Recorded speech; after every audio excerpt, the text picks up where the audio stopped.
So ons is dan nou in die 6de hoofstuk van Openbaring en ek het doelgerig nie hoofstuk 6 opgeneem nog nie. Dit het 'n hele tyd vir my geneem omdat daar was heelwat sleutels wat ek nog nie 100% oor seker was nie. En ek dink soos wat ons deur Openbaring werk, kom ons maar net tot die besef dat as die Heilige Gees deur sy woord nie vir ons al die sleutels openbaar maak nie, sal ons nooit kom tot die insig en die kennis nie, en daarom dink ek, dis 'n goeie beleid om eerder rustig, stadig te beweeg en op die Here te wag vir die openbaring. So ek gaan nou nie hoofstuk 6 van vooraf deurlees nie. Ek gaan sommer by vers 1 begin. Ek is ook nie eers seker terwyl ek met hierdie opname besig is, of ek dit in een opname kan die hele hoofstuk 6 kan hanteer nie, maar ek gaan kyk hoe die Here dit werk. Goed, ek begin by vers 1. En ek het gesien toe die lam een van die seels oopmaak, en ek het een van die 4 lewende wesens hoor sê, soos die geluid van 'n donderslag, kom kyk. En so hierdie is dan nou die begin van die 6 seels wat gebreek moet word. En dan is daar op 'n later stadium sien ons dan die 7de seël wat gebreek word. Maar in hierdie geval kry ons heel eers die 6 seëls wat gebreek word. En hoekom die woord so geskryf is dat die 7de seël op 'n later stadium gebreek is en dit aangedui is, weet ek nie. Goed. So en een van die 4 lewende wesens sê vir Johannes, kom kyk. En dit doen hy met elke seël wat gebreek word, kry ons hierdie opdrag, kom kyk. En so Johannes gaan dan, en ek het gesien en kyk, daar was 'n wit perd. En ek dink die kykgedeelte is belangrik in die konteks van wanneer ons met die woord werk, dan dit wat gebeur het oor die eeue heen in terme van wat in die woord opgeteken staan. En ek het nogals en dit toevallig laas nag het ek in die nag wakker geword en ek wil nie goed oor vergeestelik om te sê die Here het my wakker gemaak nie, maar ek het wakker geword en ek het gedink aan die woorde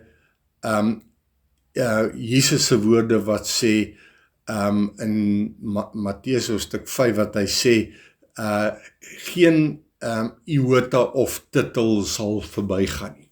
Geen een van, en ek het so bietjie gaan kyk oor wat beteken iota en titel, en dit is iota in die Hebreëus en in die Grieks het dieselfde betekenis, en dit is die kleinste letter wat jy, die letter I wat jy kry in beide die Griekse alfabet en die Hebreëse alfabet, en hy dieselfde betekenis, en dan die titel is dit wat die alles insluit in die woord van God. Daar's niks en dit is soos die alfa en die omega, en daarom is dit belangrik dat ons sal verstaan wanneer ons met die woord werk, dat ons dieper kyk. En dis waaroor die lewende wese baie spesifiek vir Johannes sê, kyk, maak seker jy sien reg, moenie net boelangs, ons sien baie keer die mens se oog sien partykeer, sien jy iets, maar jy is nie 100% seker wat het ek nou net gesien nie. En ek wil die voorbeeld gebruik van, ek het eendag by 'n boom gestaan en ek het na hierdie boom gekyk en iets vang my oog, maar ek was nie seker wat ek sien nie, en toe dog ek maar, laat ek net seker maak, het ek nou gesien wat ek gesien het, en toe ek naderby kyk, daar waar ek gesien het, toe sien ek daar sit 'n verkleer mannetjie in die boom. En En toe ek op hom begin fokus, toe besef ek, hoe maklik is dit, jy kyk na iets en jy sien, omdat jy nie met detail kyk nie, dat jy iets mis, en dit is die beginsel wat hier ter sprake is. Wanneer ons na die woord van God kyk, moet ons nie sommer net lees, en in die boom inkyk, en dan sien jy nie eintlik wat jy moet sien nie. En dis hoekom die wese vir Johannes sê, kom kyk, en ek kyk en daar was 'n wit perd. So die eerste perd wat hy sien, is 'n wit perd. En dan sê hy, en hy wat daarop sit, het 'n boog, en aan hom is 'n kroon gegee, en hy het uitgegaan as 'n oorwinnaar, en om te oorwin. Nou, mense kan baie vinnig, en ek dink die meeste mense wat hierdie gedeelte lees, maak onmiddellik die afleiding dat dit na Jesus verwys hierso. Want wie anderster kan op 'n wit perd dan nou wees as Christus homself?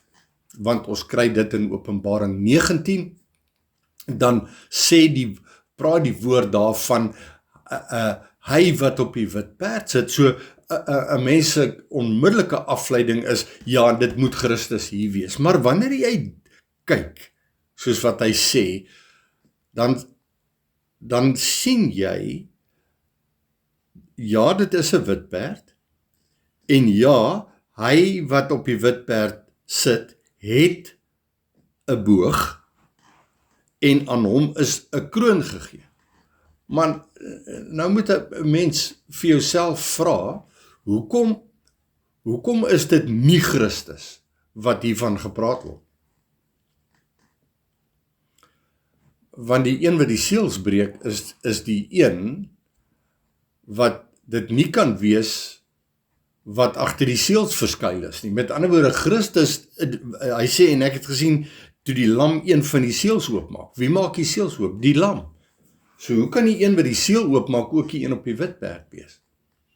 So die een op die wit perd is nie Christus nie.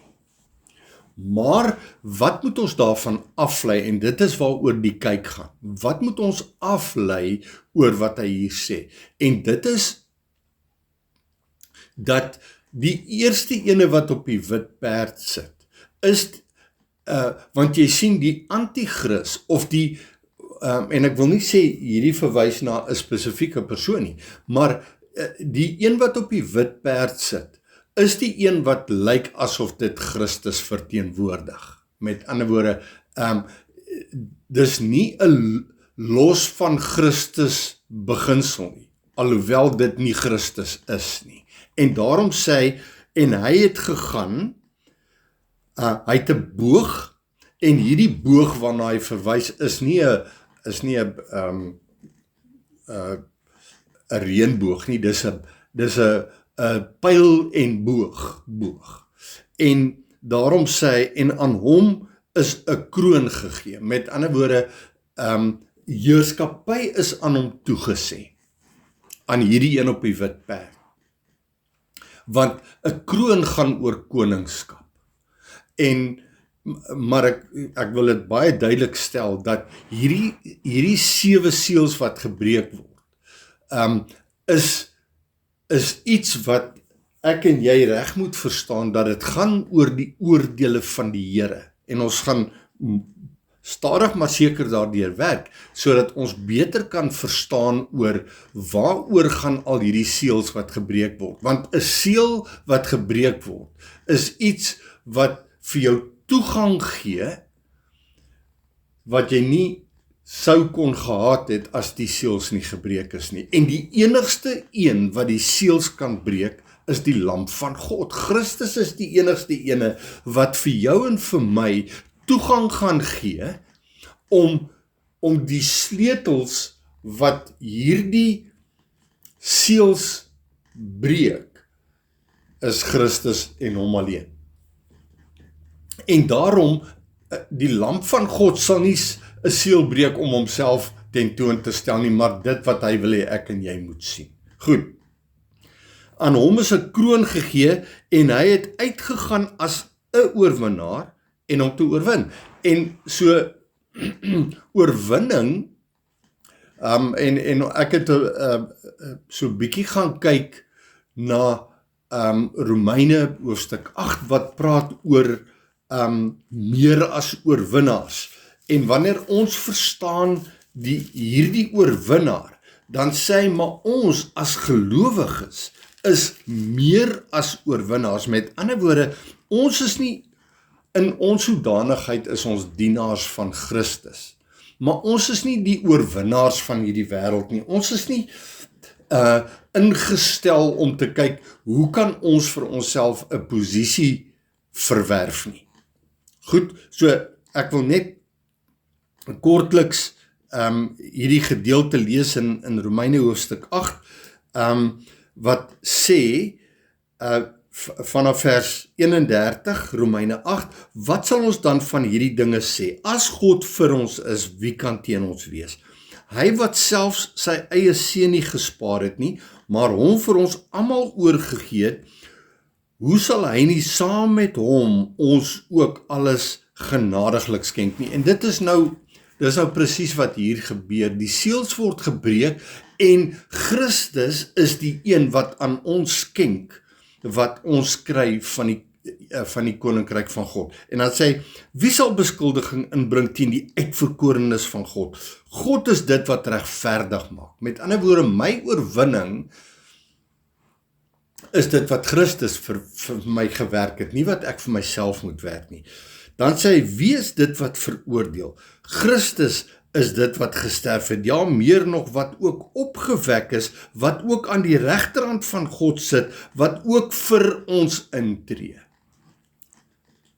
Goed, bly net by my, ek wil net kom by die oorwinnaars. Wie sal ons skei van die liefde van Christus?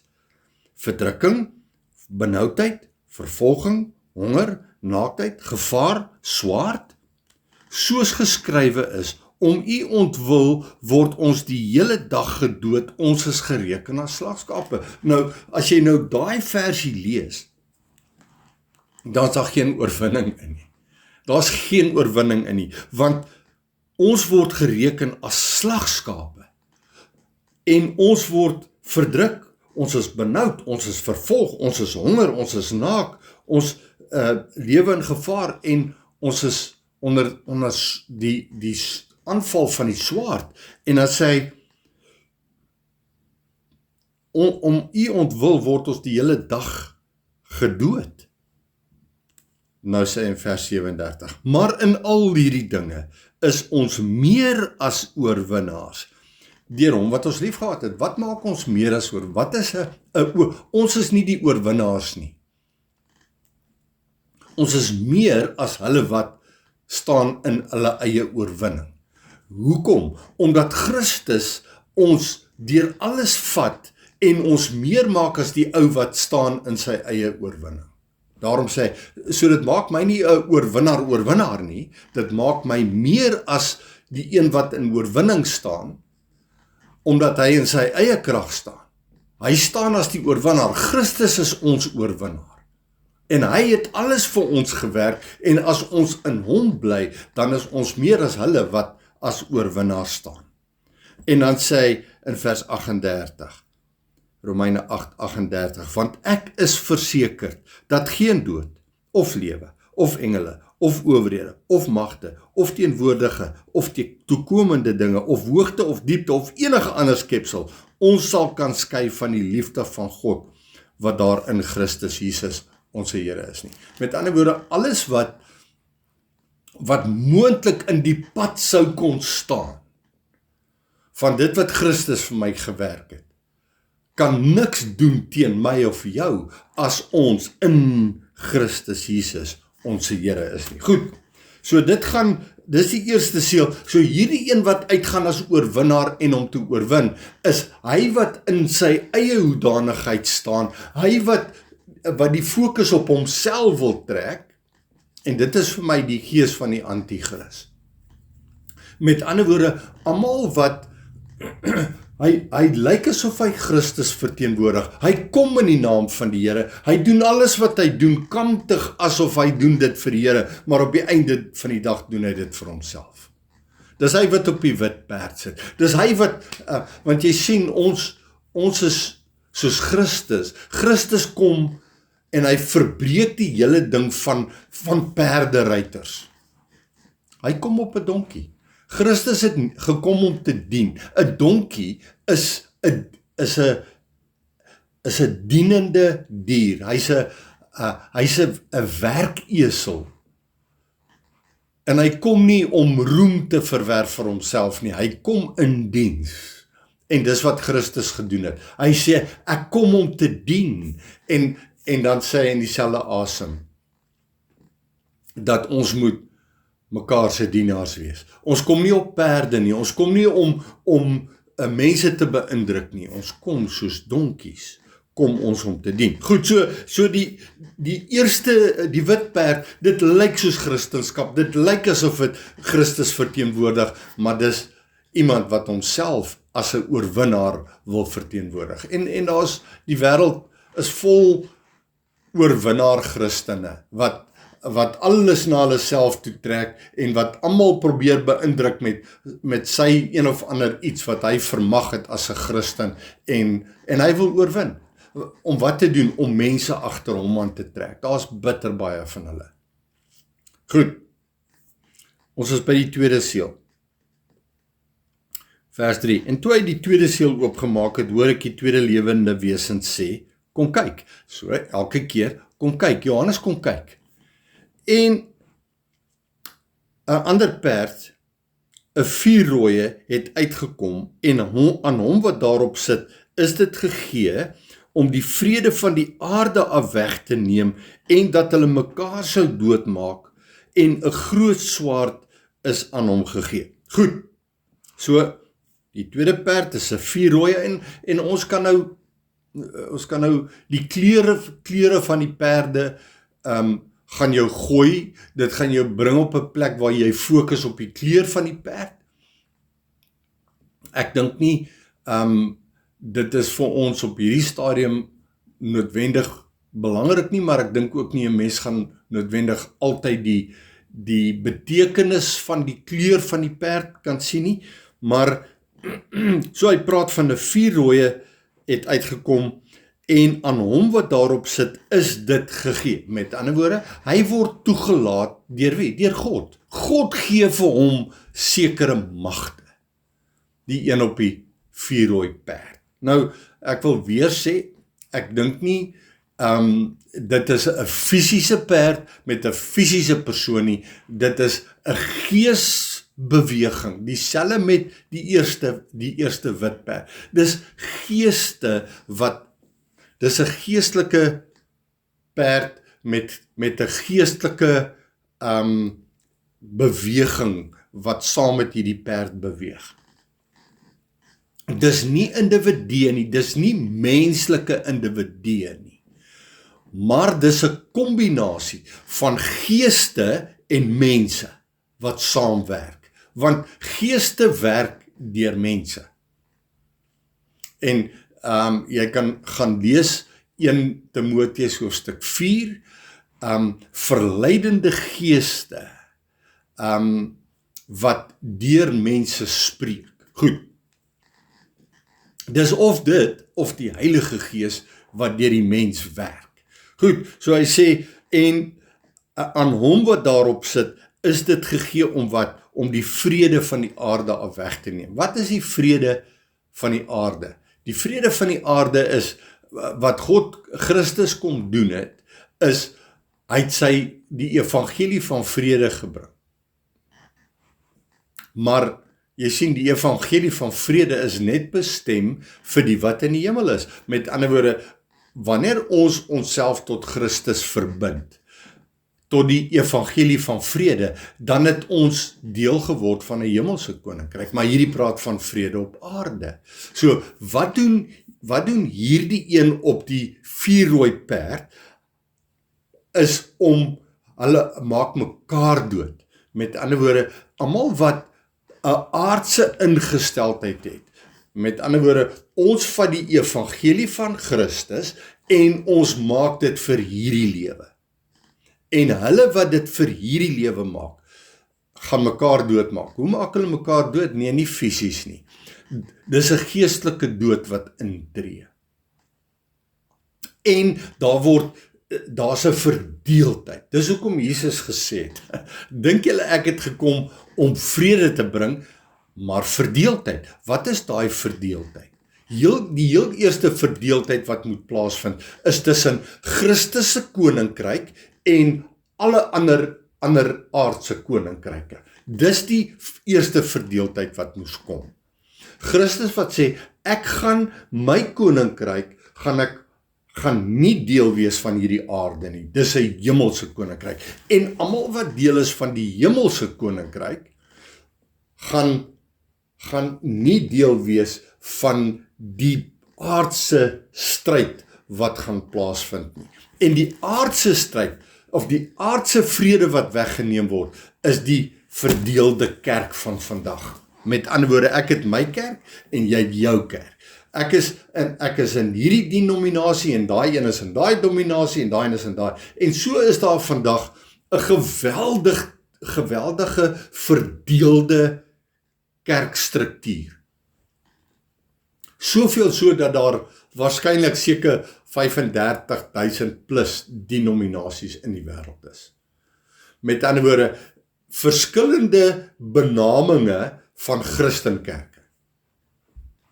Maar hulle is nie deel van die hemelse koninkryk nie. En dit is die probleem met mense wat dink, ag nee wat, ons kerk is die regte kerk, en daai ene sê nee, ons kerk is die regte kerk. Intussentyd is dit hierdie ene op die vuurrooi perd, wat uitgegaan het, dis geeste, onder leiding van een of ander demoniese mag, wat uitgegaan het, oor die hele aarde, om verdeeldheid te bring, en om hulle te kry om teen mekaar op te staan, en mekaar geestelik dood te maak, en dan sê hy, en 'n groot swaard is aan hom gegee. Met ander woorde, 'n groot swaard, die sleutel van die swaard bly altyd dieselfde ding, dis die woord van God. Die woord van God is die swaard, en hierdie swaard bring verdeeldheid. Dis 'n tweesnydende swaard, en so wanneer ons na Christus toe gaan, en by hom kry insig van sy woord, van sy swaard, dan sê hy dit, dan onderskei dit ons as die wat deel het aan die koninkryk van God van die res. Dis net so eenvoudig soos dit. So wanneer ons deel is van Christus, dan het ons deel aan wat hy aan ons toevertrou het deur sy woord. En hy sal aan ons alles gee wat ons nodig het, wanneer ons onder sy hoofskap en sy heerskappy staan. Die res staan onder hulle eie hoofde en hulle eie konings en hulle eie heerskappye, dis hulle eie dominees of hulle predikante of hulle pastore of wie ook al, hulle priesters of wie ook al hulle hoofskap oor hulle geneem het. En dan mang mense aan, en dit is almal wat deel het aan hierdie vuurrooi perd. Goed. En dan gebruik hulle die woord van God op so 'n manier dat dit na die vlees toe werk, eerder as 'n geestelike hemelse koninkryk boodskap, en dit maak mense geestelik dood. Die woord van God het een van twee uitwerkings. Dit is bring lewe vir die wat deel het aan 'n hemelse koninkryk, en dit bring dood vir die wat dit gebruik vir 'n vleeslike koninkryk. En die beste skrif om hierby aan te haak is die skrif wat ons kry in 2 Korintiërs 2 vanaf vers 14 tot en met vers 17. Maar God sy dank wat ons altyd laat triomfeer in Christus, en wat die reuk van sy kennis deur ons oral versprei. Die reuk van sy kennis is belangrik, want die reuk van sy kennis is die hemelse koninkryk swaard. Want hulle wat deel het aan die swaard van Christus, wat 'n hemelse swaard is, kry die reuk van sy kennis. vers 15, want ons is 'n aangename geur van Christus tot eer van God onder die wat gered word en onder die wat verlore gaan. Met ander woorde, hierdie tweesnydende swaard het 'n lewendmakende uitwerking en dit het 'n doodmakende uitwerking. En dit is nie altyd maklik om te verstaan nie, maar die woord van God maak lewend of dood. So eenvoudig soos dit. En dan sê hy, vir die laaste, met ander woorde, vir die wat verlore gaan, is dit 'n reuk van die dood tot die dood, maar vir die wat gered word, is dit 'n reuk van die lewe tot die lewe. Met ander woorde, die tweesnydende swaard maak lewend en hy maak dood. Hy maak die dood, geestelik dood, die wat verlore gaan, en hy maak lewend, geestelik lewend, die wat gered word. Goed, so ek wil volstaan by dit, so hierdie groot swaard, die tweesnydende swaard, is aan hierdie persoon toevertrou, aan hierdie, kom ons noem het, geestelike wese toevertrou, wat oor die wêreld gegaan het, oor die aarde gegaan het, en vir homself mense gekry het, wat hom verteenwoordig om mense dood te maak met hierdie woord van God, met hierdie swaard. Goed. Vers 5. En toe hy die derde seël breek, oopmaak, Christus, die lam van God, maak hierdie derde seël oop, hoor ek die derde lewende wese sê, kom kyk, onder ons weet daar was 4 lewende wesens, nê? So die derde ene sê, kom kyk. En ek het gesien, en kyk, daar was 'n swart perd. Weer 'n keer, ons kan nou kyk na die kleure van die perde, en daar is 'n simboliese betekenis, en ek probeer nie sê, daar is nie iets daaraan, maar 'n mens moenie te veel fokus op die kleur van die perd nie, maar eerder op dit wat hierdie perd verteenwoordig, en hy wat daarop sit, het 'n skaal in sy hand. Goed, en ek dink dit is nodig dat 'n mens, so ons sien die eerste een het 'n kroon in sy hand, die tweede een het 'n swaard, en hierdie een het 'n skaal in sy hand. En daar's 'n simboliese betekenis aan die skaal. Goed, en ons sal ons bietjie meer van naderby kyk oor die skaal. En ek het 'n stem tussen die 4 lewende wesens hoor sê, 'n rantsoen koring vir 'n penning, en 3 rantsoene gas vir 'n penning, en moenie die olie en die wyn beskadig nie. Moenie die olie en die wyn beskadig nie. So, daar's nou baie skrifte in die Ou Testament, wat verwys na, so waaroor gaan die skaal? En dit moet ons nou net duidelik onderskei waaroor die skaal gaan. So, in die ou dae, in die Bybelse tyd, het, wanneer daar verhandel was, het hulle verhandel met 'n skaal. Met ander woorde, jy het 'n muntstuk gehad, wat 'n sekere gewig verteenwoordig het, en daai muntstuk se gewig het bepaal wat jy kan koop met daai muntstuk. So kom ons vat 'n sikkel. 'n Sikkel het 'n sekere waarde gehad op grond van die gewig wat hy gedra het, en dan het hulle 'n skaal gehad. En hierdie weegskaal, aan die hand van hierdie, het hulle 'n steentjie gehad wat 'n sekere gewig geweeg het.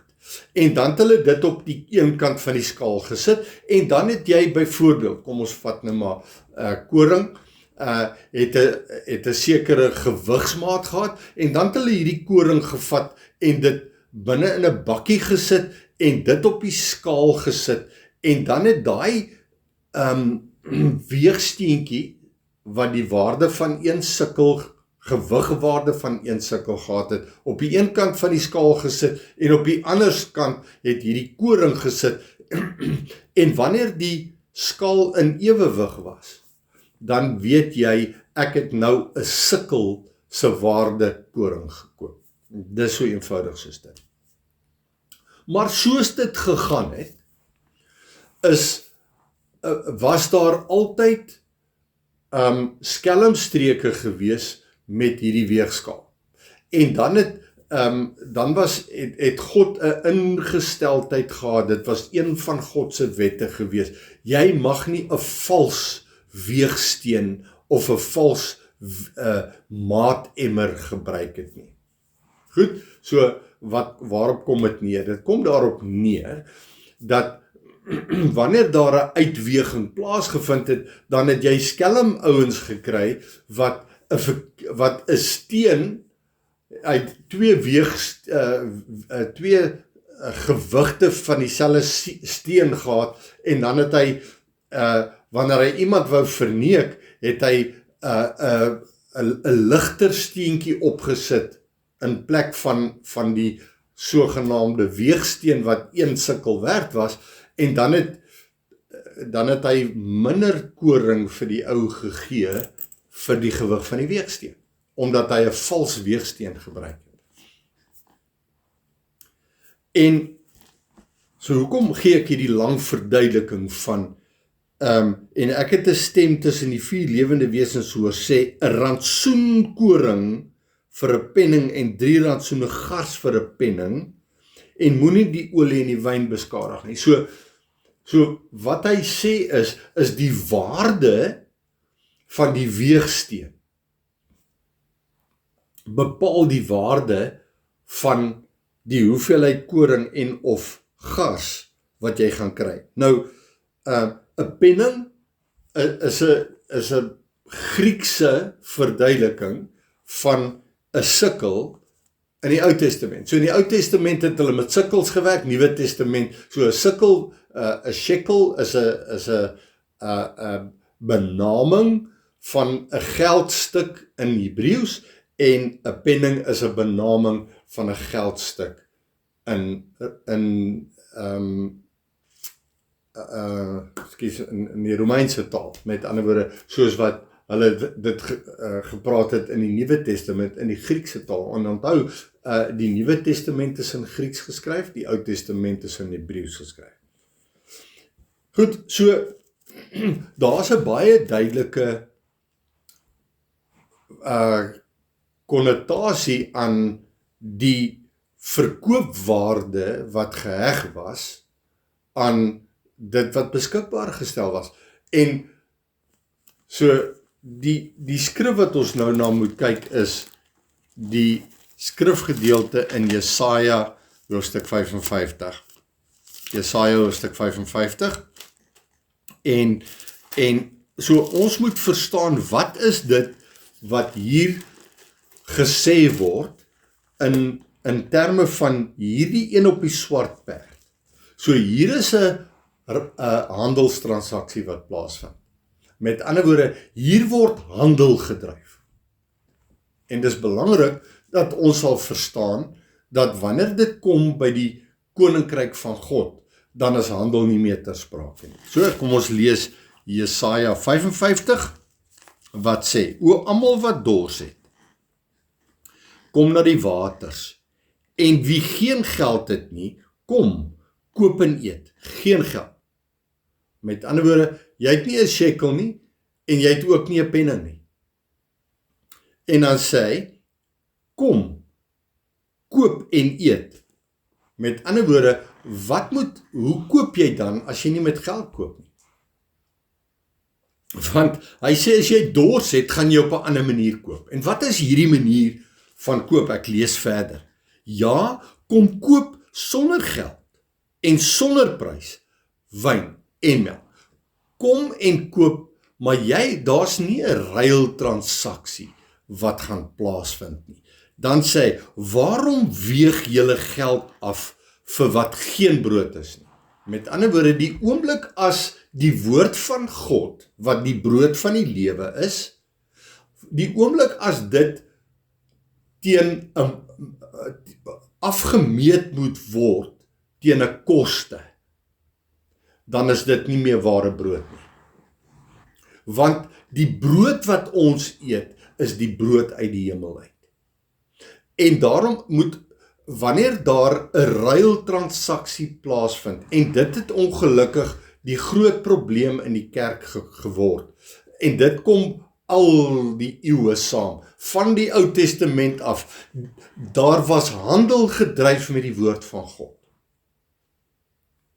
En die een op die swart perd weeg af teenoor dit wat mense, want koring is uiteindelik dit wat brood van gemaak word. Brood word gemaak van koring. En wanneer iemand koring gaan koop, hy het nie koring gaan koop omdat hy lus was om koring te eet nie. Hy het die koring huis toe gevat en hy het dit gemaal en daarvan het hy vir homself 'n brood gebak sodat hy iets het om te eet. Hier is die beeld van die uitnodiging wat van God af kom na ons toe, is sê, moenie die handel dryf met die woord van God nie. Moenie 'n weegskaal hê met die woord van God nie. Jy kan nie die woord koop nie. En dan sê hy, waarom weeg julle geld af vir wat geen brood is nie, en julle arbeid vir wat nie kan versadig nie. Met ander woorde, werke, moenie met werke God se guns probeer wen nie. Hy sê, luister aandagtig na my, en eet die goeie, en laat julle siel hom in vettigheid verlustig. Met ander woorde, die woord van God is verniet. Daarom het Jesus vir sy disippels gesê, julle het freely you have received, freely you should give. Met ander woorde, moenie nou soos die een op die swart perd wees, wat met 'n skaal rondloop. Nou dis die God en Mammon beginsel. God se woord is nie te koop nie. God se woord is verniet. En daarom mag ons nie op enige manier met God se woord handel dryf nie. En die een op die swart perd doen presies dit. Hy dryf handel met die woord van God. En daarom, wanneer hy handel dryf met die woord van God, sal dit uiteindelik daartoe lei dat mense in hongersnood verval. Ons kom daarby uit. Maar kom ons, en dan sê hy, moenie die olie en die wyn beskadig nie. Nou wil ek gou na 2 skrifte verwys, en dit kom albei voor in Lukas, so ek wil net vinnig verwys na Lukas hoofstuk 10, en ons gaan daar net na een vers kyk, Lukas hoofstuk 10 vers 34, wat sê, dit gaan, Lukas 10 gaan oor vanaf vers 25 gaan oor die barmhartige Samaritaan. Nou, ek wil nou nie die hele gedeelte oor die barmhartige Samaritaan hanteer nie, maar wat doen hierdie barmhartige Samaritaan? Ek gaan lees vanaf vers 33. Maar 'n sekere Samaritaan wat op reis was, het op hom afgekom, en toe hy hom sien, het hy innig jammer gevoel, en na hom gegaan, sy wonde verbind, en olie en wyn daarop gegooi. So wat verteenwoordig die olie, en wat verteenwoordig die wyn? Die olie word altyd verteenwoordig deur die Heilige Gees. Die Heilige Gees is wat ons nodig het, daarom Jesus praat met die vrou by die put, en hy sê vir haar, daar kom daar en dit is nou, daar's 'n uur en dit is nou, wat julle God in gees en waarheid sal aanbid. Met ander woorde, gees, olie, waarheid, wyn. Met ander woorde, die wyn is die bloed van Christus, en die bloed van Christus is die woord van God wat van Christus afkomstig is deur sy bloed. En ek kan nie nou in die detail daarvan gaan nie. Dis 'n lering vir 'n ander dag. Maar moenie die olie en die wyn beskadig nie. Wat beteken? Wanneer ons handel dryf met die woord van God, dan kan dit nog steeds niks doen aan die olie en die wyn nie. Dit kan niks doen aan gees en waarheid nie. Dit kan nie gees en waarheid ontneem van sy krag nie. Die ou wat handel dryf met die evangelie, kan niks doen aan God se waarheid, aan die olie en die wyn nie. Hy kan niks, hy kan nie daaraan raak nie, al doen hy wat, al wat hy gaan doen is hy gaan 'n vals evangelie aanbied. So die volgende skrif wat ek nou wil verwys is Lukas 12 vanaf vers 35. Lukas 12 vanaf vers 35. Laat julle heupe omgord wees en julle lampe aan die brand. Nou die lampe aan die brand is die Heilige Gees, is die olie in die lamp. Die lamp kan nie brand sonder die olie. Dan praat ons van jy kan nou gaan kyk na die gelykenis van die 10 maagde, 5 het olie gehad, 5 het nie. Die wyses het olie gehad, die wyses, want wysheid kom uit die gees van die Here, wat aan my die waarheid moet openbaar maak. Goed, so die gees van die Here maak die waarheid openbaar. So hy sê, laat julle heupe omgord wees, die heupe is die lendene van julle verstand, met ander woorde, laat jou gedagtes omgord wees, met ander woorde, waak oor jou verstand, jou verstandelike insig van die woord, maar jy het nog steeds die gees nodig om aan jou dit te openbaar, en julle lampe aan die brand, en julle moet wees soos mense wat op hulle Heer wag wanneer hy van die bruiloft terugkom, sodat hulle dadelik vir hom kan oopmaak as hy kom en aanklop. Dis Christus wat gekom het, nie nog moet kom nie.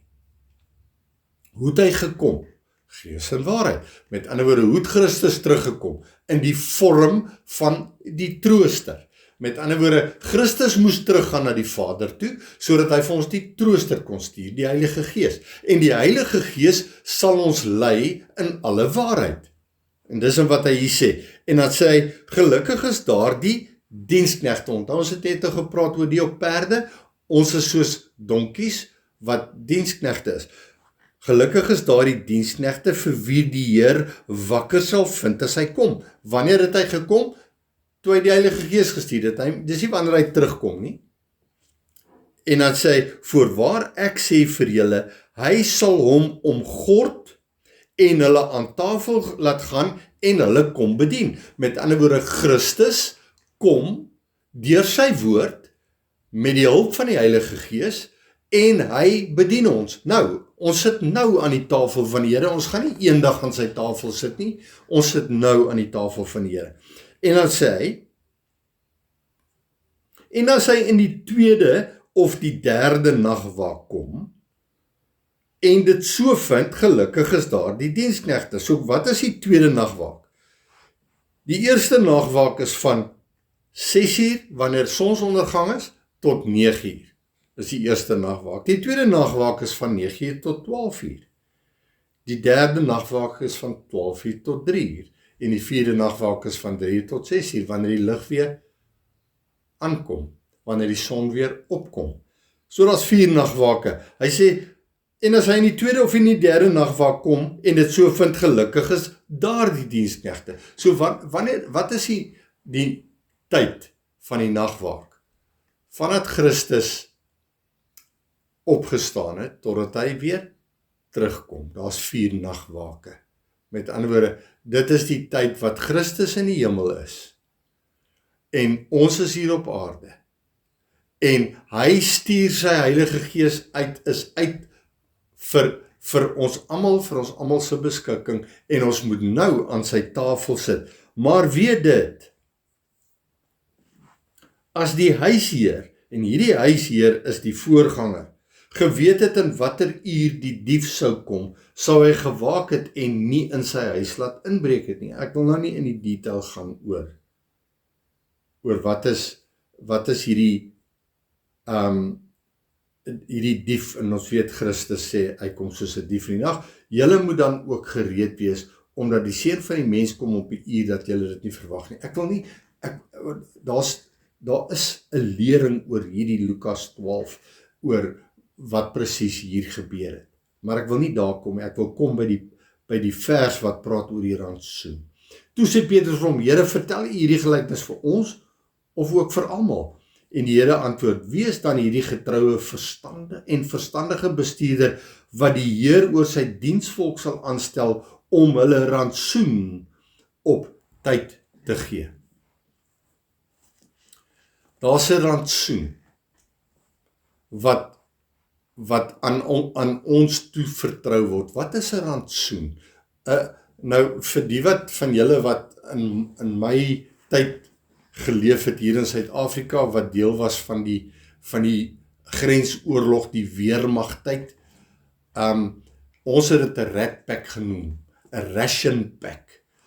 Met ander woorde, ons het elke dag 'n rat pack gekry. Nou in hierdie rat pack was daar genoeg kos vir een dag.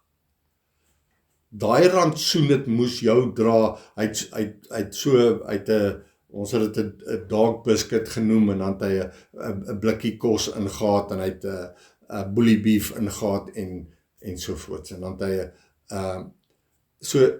hierdie rat pack was vooraf verpak gewees, en dit het saam met jou uitgegaan, en jy het dit in jou rugsak het jy hierdie rat pack, en elke dag het hulle vir jou een rat pack gegee.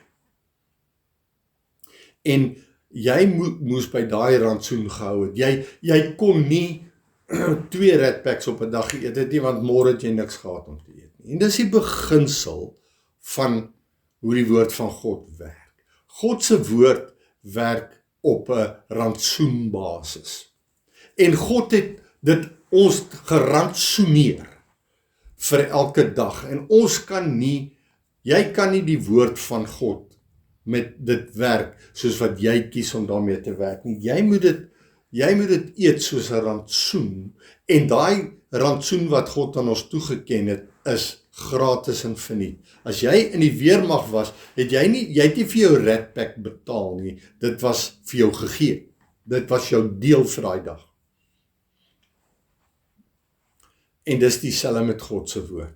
God, wanneer die volk in die woestyn is, gee hy vir hulle elke dag genoeg om van te leef vir daardie dag. En daarom, wanneer hy vir hulle manna gee, dan sê hy vir hulle, dis julle rantsoen vir vandag, uit die hemel uit. Wat is die beginsel? Die beginsel is, daar's nie 'n weegskaal ter sprake by God nie. God weeg nie af vir jou en vir my en vra vir ons geld daarvoor nie, maar die mens doen. En hulle, so ek het nou hierdie gedeelte gelees van hierdie regverdige bestuurder. Met ander woorde, ons wat optree vir Christus, verkoop nie die woord van God aan die mense wie na ons luister nie. Ons gee dit, ons word net rentmeesters, bestuurders. Ons bestuur net God se woord, maar ons verkoop dit nie. Ons weeg dit nie af op 'n weegskaal nie.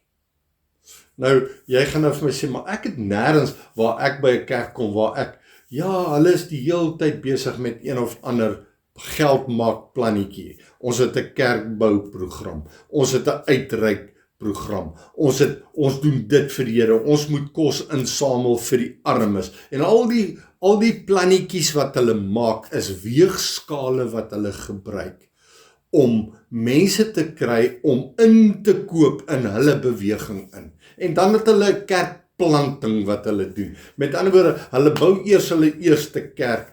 Ons het net ons eie, en nou moet ons kerke plant. Nou moet ons vermeerder. Dis 'n vermeerderings, en dis presies.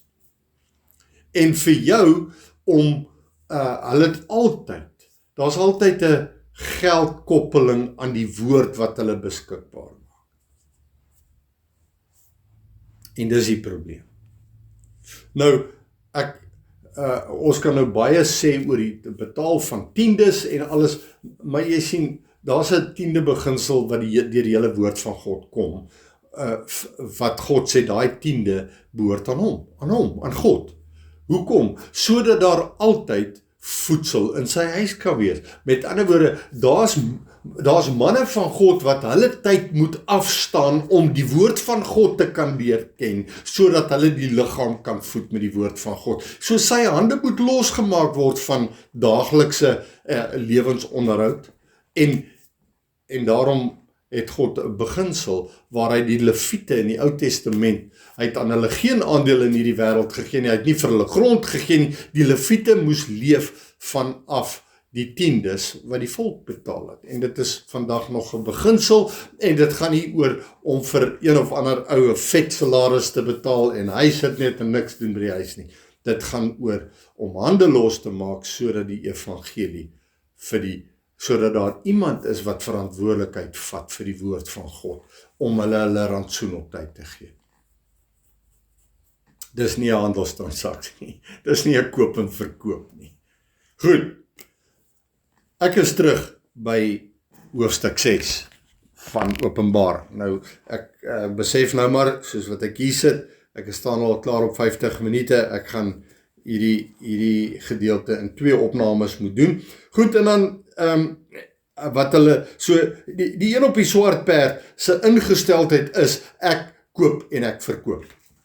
Met ander woorde, jy moet my iets gee, dan gee ek vir jou die woord van God. Maar hy kan nie die wyn en die olie beskadig nie, want dit kan nie beskadig word deur koop en verkoop nie. So God het sy woord vir ons gegee. Gees en waarheid is vir ons gegee. En niks kan enige skade daaraan rig, want God gee die wyn en die olie vir die wat deel is van sy koninkryk. En niks wat hulle daarmee doen, kan maak dat dit beskadig word nie. Goed, vers 7.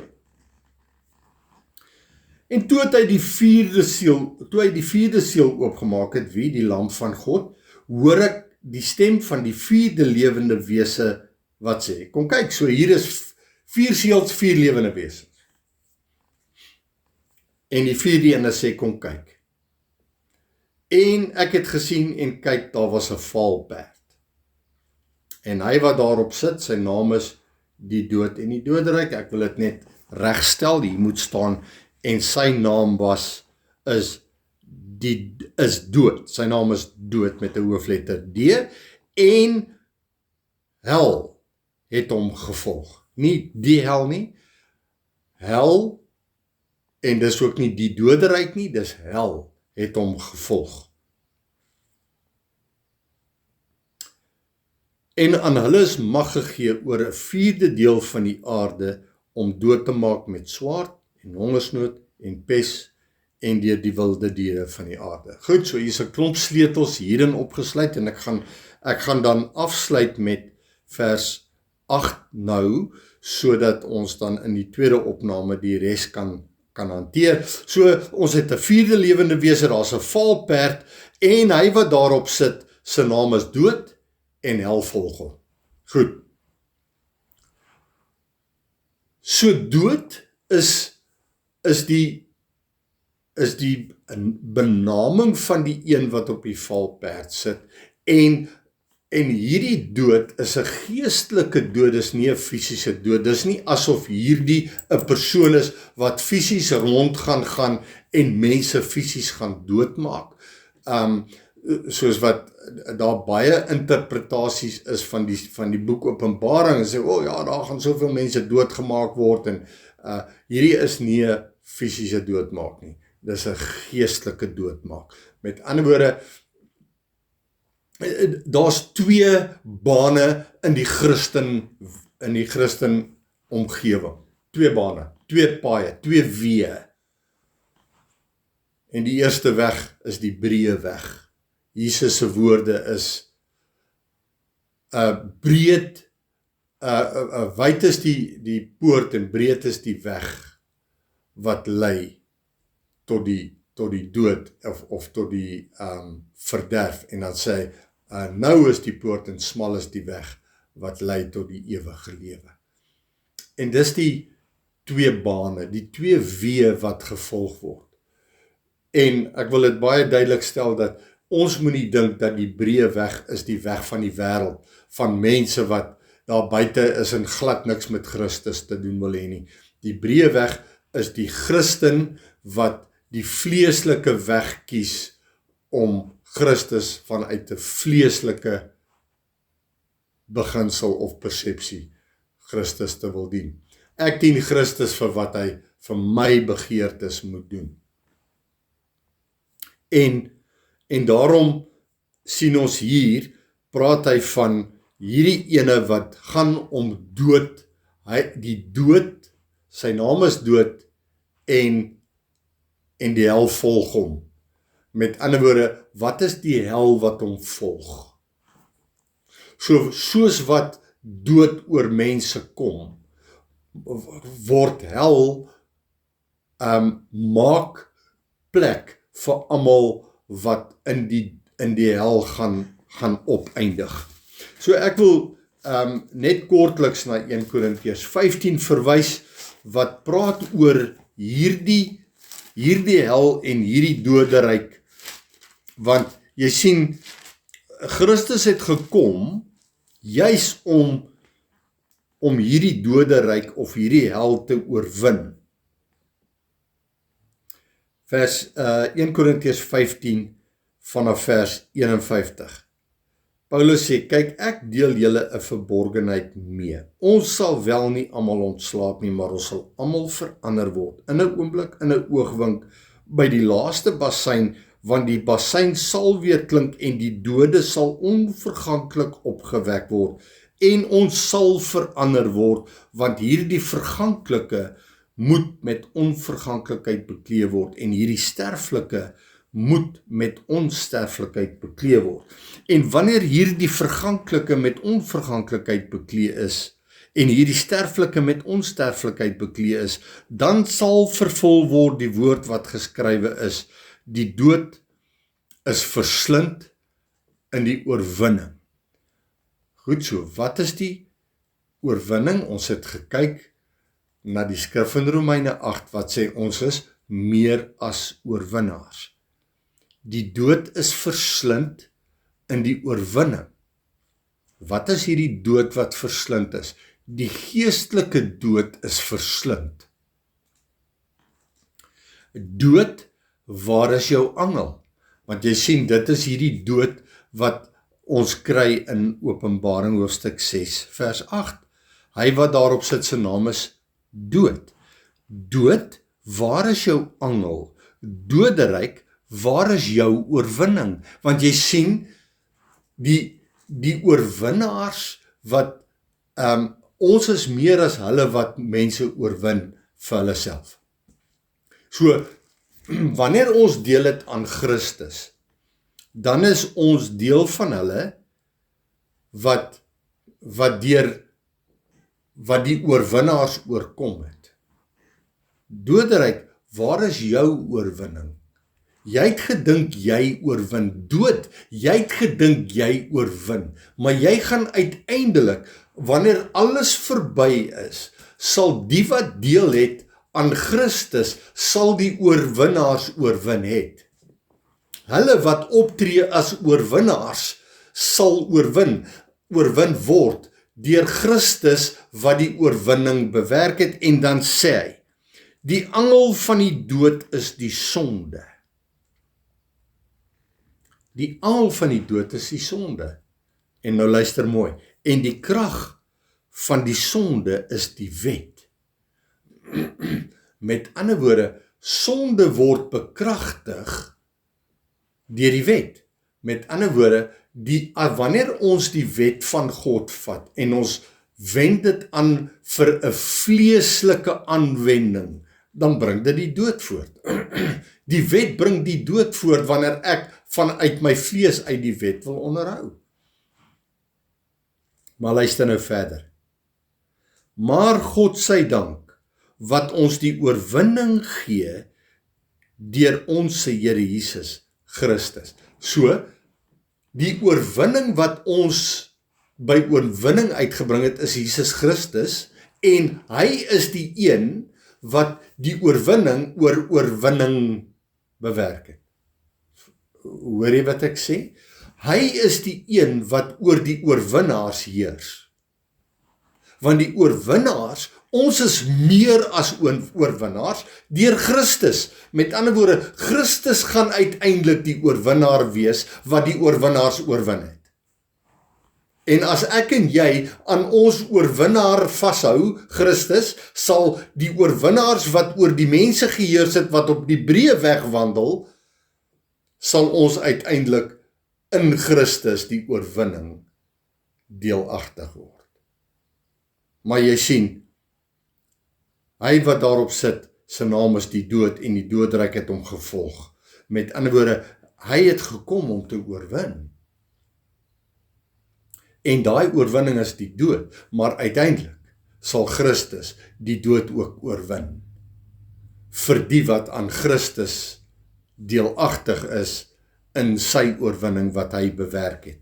En nou sê hy, aan hulle is mag gegee oor 'n 4de deel van die aarde om dood te maak. Nou 'n 4de deel van die aarde is in alle praktiese doeleindes 25% van die mens, van die wat op die aarde wandel. 25% van hulle wat op die aarde wandel, word doodgemaak, deur wie? Deur die een op die valperd. En nou wil ek vir jou sê, daar's 4 dele op die aarde wat doodgemaak gaan word, op een of ander manier. Maar hierdie ene maak net 'n kwart dood. Die res sal almal doodgemaak word wat op die aarde is. Onthou, ons het deel aan die hemelse koninkryk. En almal wat op die aarde wandel, sal uiteindelik sal gedood word geestelik op een of ander manier. En nou sê hy, en hy maak dood hoe? Met swaard en hongersnood en pes en deur die wilde diere van die aarde. Nou, ek wil net hê ons moet vinnig net kyk na Amos hoofstuk 8. Amos hoofstuk 8, want ons moet verstaan dat die manier hoe die woord geskryf is sodat ons die sleutels moet gebruik, sodat ons beter kan verstaan wat dit is wat die Here ons hier wil teen waarsku. Amos hoofstuk 8 vers 11 sê, kyk daar kom daar, ek lees vers 11 en 12. Kyk daar kom daar, spreek die Here, dat ek 'n honger in die land stuur, nie 'n honger na brood nie, en nie 'n dors na water nie, maar om die woorde van die Here te hoor. Hoor mooi, daar's 'n honger om die woorde van die Here te hoor. Ek stuur 'n honger in die land, en hulle sal swerwe van see tot see en rondslinger van noord na oos om na die woord van die Here te soek, maar hulle sal dit nie vind nie. En dit is presies wat ons hier kry oor om dood te maak met die swaard en hongersnood. Nou, ons het lankal klaar uitgewerk wat swaard beteken. Die Here het kom wys, die swaard is die woord van God. Dis al wat die swaard is. So die swaard is 'n tweesnydende swaard. Dit sny of na die hart van die vlees toe, of dit sny na die hart van die gees toe. Julle moet julle harte besny, sê die Here, julle moet nie julle klere skeer nie, skeer julle harte. Goed, en dan sê hy van hongersnood, het ons nou gesien, daar's 'n honger na die woord van God, en dan sê hy, en pes, en deur die wilde diere van die aarde. Nou die pes is dit wat mense oor mense kom, wat hulle siek maak. Met ander woorde, in die Ou Testament het ons gekry mense wat een of ander siekte gekry het, waarvan hy gesterf het. Ons sien, wanneer Jesus kom, dan is daar 'n klomp genesings wat plaasvind, verlamdes, en daar's blindes, en daar is dowes, en so daar's verskillende pestsiektes. En melaatsheid was die een groot pestsiekte wat in die Ou Testament 'n teken was van iets wat oor mense gekom het as gevolg van sonde. En dit is die pestsiektes wat hy hierna verwys. Daar gaan pes kom. Daar gaan 'n siekte oor mense kom, geestelike siektes oor mense kom, wat gaan maak dat hulle gaan sterf daarvan. En daar's nou verskeie skrifte, maar ek dink net vir die oomblik aan 1 Korintiërs hoofstuk 14, en ek het dit nou nie in my voorbereiding gedoen nie, maar ekskuus tog 1 Korintiërs 11,